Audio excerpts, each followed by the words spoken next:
बाहर के साउंड को इग्नोर करना। समस्या को लेकर बहुत ज़्यादा क्राउड है, बहुत ज़्यादा शोर है और ये इंपॉर्टेंट क्वेश्चन लेकर आया हूँ क्योंकि मैं देखो मेहनत करना जानता हूँ आप सभी के लिए, समझ रहे हो ना। तो आज भी आपको वीडियोस मिल रही है तो सोचो भाई कितनी अच्छी लेवल वाली मेहनत चल रही है आप सभी के लिए। सबसे पहला सवाल, विवर्तन की घटना को कितने वर्गों में बांटा गया है? तो टोटल 5 वर्गों में बांटा गया है, 5 क्लासेस के अंदर बांटा गया है। ठीक है, तो डी नंबर का ऑप्शन तुम्हारा सही हो जाएगा, डी नंबर का ऑप्शन तुम्हारा सही हो जाएगा। और अगला सवाल है दूसरा, निम्नलिखित में कौन सबसे उत्तम एक वर्गीय प्रकाश का स्रोत है? तो हो जाएगा लेसर। ठीक है, आप लेसर भी बोलते हो तो भाई अच्छे से याद रखना, डी नंबर ऑप्शन सही होगा, डी नंबर। ठीक है, सवाल देख लिया करो, which of the following is the best, है ना, monochromatic light source is laser. अगला सवाल करेंगे 3 नंबर सवाल, प्रकाश किस प्रकार के कणों के कंपनों से बनता है? तो इसका जो राइट आंसर हो जाएगा ईथर कण से बनता है, ईथर कण के कंपन से बनता है। अगला सवाल ध्यान से देख लेंगे 4 नंबर, थोड़ा सा फास्ट करो, थोड़ा सा फास्ट फोकस बना के करोगे ना, बिल्कुल फास्ट फोकस बना के करोगे ना, मजा आ जाएगा। बाकी स्पीड को तुम मेंटेन कर सकते हो अपने अनुसार। सवाल कह रहा है, एक प्रिज्म पर एक वर्णीय प्रकाश के आपतित होने पर निम्न में कौन सी घटना होती है? यहाँ घटना पूछ रहा है तो विचलन घटना होती है जिसको डेविएशन बोलते हैं। बी नंबर का ऑप्शन सही है, बी नंबर का ऑप्शन सही है। अगला है 5वां, प्रकाश के रंग के कारण है, प्रकाश के रंग के जो कारण है वे इसका तरंग दैर्ध्य है, इट्स वेवलेंथ। ए नंबर का ऑप्शन सही है, ए नंबर का ऑप्शन सही है। और अगला सवाल कह रहा है कि विद्युत प्रकाश उत्पन्न करने के लिए किसको प्रयुक्त किया जाता है लाडलो? तो ये कह रहा है किसको प्रयुक्त किया जाता है? तो निकल प्रिज्म को प्रयुक्त किया जाता है।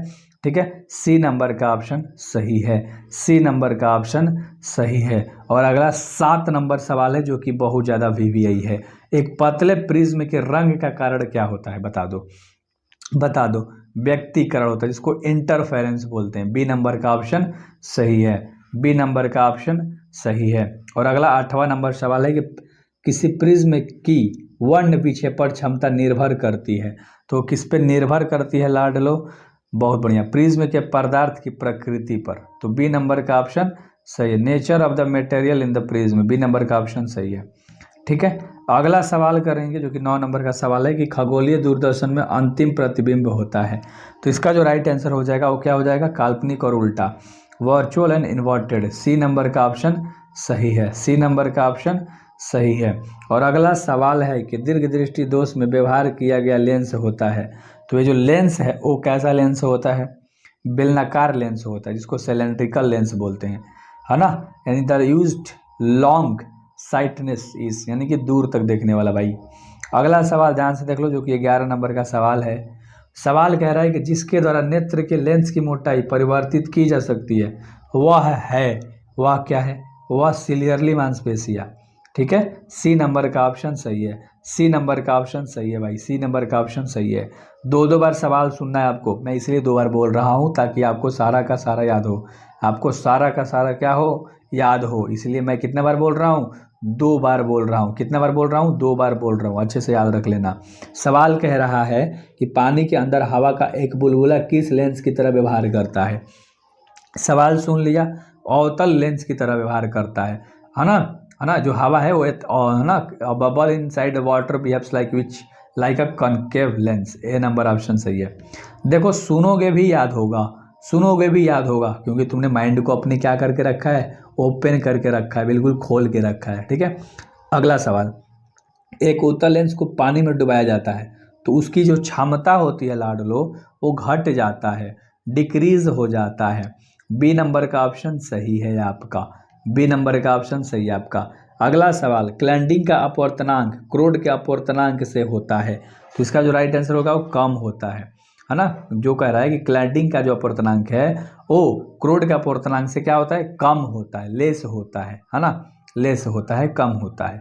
अगला 15 नंबर सवाल है और 15 नंबर सवाल कह रहा है कि जब प्रकाश कांच में प्रवेश करती है तो इसका तरंग दैर्ध्य, जब प्रकाश कांच में प्रवेश करती है तो इसका तरंग दैर्ध्य घटता है, डिक्रीज होता है। ए नंबर का ऑप्शन सही है, ए नंबर का ऑप्शन बिल्कुल सही है जी, बिल्कुल सही है। ए नंबर का ऑप्शन बिल्कुल सही है जी, बिल्कुल सही है, अच्छे से याद रखिएगा। अगला सवाल कर लेते हैं 16 नंबर, समतल दर्पण की वक्रता त्रिज्या होती है। साल पर ना यहाँ पर समतल दर्पण की बात कर रहा है, तो इसकी वक्रता त्रिज्या क्या होती है लाडलो, फटाक से अनंत, अनंत इन्फिनिटी होती है। The radius of curvature of a plant mirror is, है ना, प्लेन मिरर इज इन्फिनिटी। अगला सवाल, लेंस की क्षमता का एसआई मात्रक होता है। लेंस की क्षमता का जो एसआई मात्रक होता है वो क्या होता है, वो डायोप्टर होता है। लेंस का डायोप्टर, ये 10th क्लास ले 9th क्लास ले पढ़ते आ रहे हो, कितना आसान सवाल था। अगला 18 नंबर सवाल है कि किसी विद्युत प्रवाह का वह गुण जो विद्युत ऊर्जा को ऊष्मा में बदल देता है उसे कहा जाता है, उसे क्या कहा जाता है, प्रतिरोध कहा जाता है। डी नंबर का ऑप्शन सही है, डी नंबर का ऑप्शन सही है। और अगला 19 नंबर सवाल है किलोवाट घंटा मात्रक होता है। लो, ये सवाल हम लोगों ने किया है ऊर्जा का, बी नंबर का ऑप्शन सही, एनर्जी का किलोवाट घंटा मात्रक होता है ना। लाडलो, अभी तक आपने जितना भी करा मैं एक्सपेक्ट करता हूँ कि आपने याद किया होगा, आपने याद किया होगा, आपने याद किया होगा। बहुत बढ़िया सवाल कर, किसी चालक का विशिष्ट प्रतिरोध बढ़ता है, किसी भी चालक का विशिष्ट प्रतिरोध बढ़ता है तापमान बढ़ने से, है ना, तापमान बढ़ने से। चलो अगला सवाल करेंगे जो कि 21 नंबर का सवाल है कि माइक्रोफेराडे मात्रक है। माइक्रोफेराडे मात्रक होता है विद्युत धारिता का, इलेक्ट्रिक कैपेसिटेंस का। सी नंबर का ऑप्शन तुम्हारा बिल्कुल राइट है, सी नंबर का ऑप्शन तुम्हारा बिल्कुल राइट है।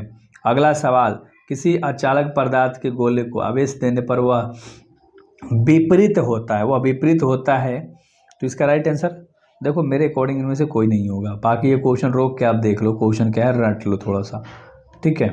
अगला सवाल कर लेंगे जो 23 नंबर सवाल है कि आवेश का रेखीय घनत्व का मात्रक होता है, तो घनत्व का मात्रक होता है कूलाम मीटर। ए नंबर का ऑप्शन सही है, ए नंबर का ऑप्शन सही है।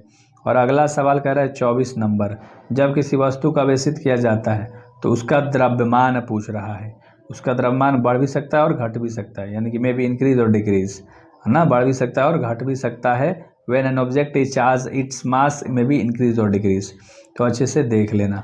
और अगला सवाल करने वाले हैं 25 नंबर, प्रिज्म में निम्नलिखित में कौन घटनाएं हो सकती है, तो 25 का ऑप्शन नंबर क्या हो जाएगा लाडले, अपवर्तन भी, पूर्ण आंतरिक परिवर्तन भी और विचलन भी, तो सभी हो जाएगा। विच of the following is phenomenon can occur in a prism, तो टोटल इंटरनल रिफ्रैक्शन, रिफ्लेक्शन और डाइवर्जेंस, ये सब हो जाएगा। तो डी नंबर ऑप्शन मारना भाई, डी नंबर ऑप्शन मारना, डी नंबर ऑप्शन मारना। अगला 26 नंबर सवाल कह रहा है कि माडुलन कितने प्रकार के होते हैं। जो माडुलन होते हैं, ध्यान से सुन लो सवाल, वो माडुलन जो होते हैं टोटल 3 प्रकार के होते हैं, 3 प्रकार के होते हैं भाई, 3 टाइप्स के होते हैं। और अगला सवाल कह रहा है 27 नंबर, जो कि बहुत वीवीआई सवाल है, बहुत वीवीआई सवाल है, इसे याद नहीं किया ना पछताओगे, इसे याद नहीं किया ना बहुत पछताओगे। सवाल क्या है कि NAND गेट में एंड गेट के साथ कौन गेट आता है, तो नंड और एंड गेट 2 हो गया, आपको याद करने का तरीका बता रहा हूँ। तो इसके साथ नॉट गेट आता है, यहाँ पर नॉट हो जाएगा, एंड और नॉट, बस इतना याद रख लो। अगला 28 नंबर सवाल है, सवाल क्या कह रहा है कि निम्न में कौन सार्वत्रिक लॉजिक गेट है। यहाँ पर सार्वत्रिक लॉजिक गेट तो भाई नैंड होता है, NAND, बस इतना याद रख लो। डी नंबर ऑप्शन सही है, डी नंबर ऑप्शन सही है। और अगला 29 नंबर सवाल है कि निम्नलिखित में किसे विभाजित किया जा सकता है, तो विभाजित किया जाता है फोटोन को, है ना, फोटोन ऑप्शन दिख रहा है ना, इसको आप विभाजित कर सकते हो। तो डी नंबर ऑप्शन बिल्कुल परफेक्ट है, बिल्कुल, है ना, दीवाने दीवानी की तरह। हाइड्रोजन परमाणु के स्पेक्ट्रम की सफल व्याख्या किसने की है, तो की है बोर ने, है ना। तो देखो मैंने आपको टोटल बहुत सारे सवाल करा दिए, ठीक है, ऑलमोस्ट। तो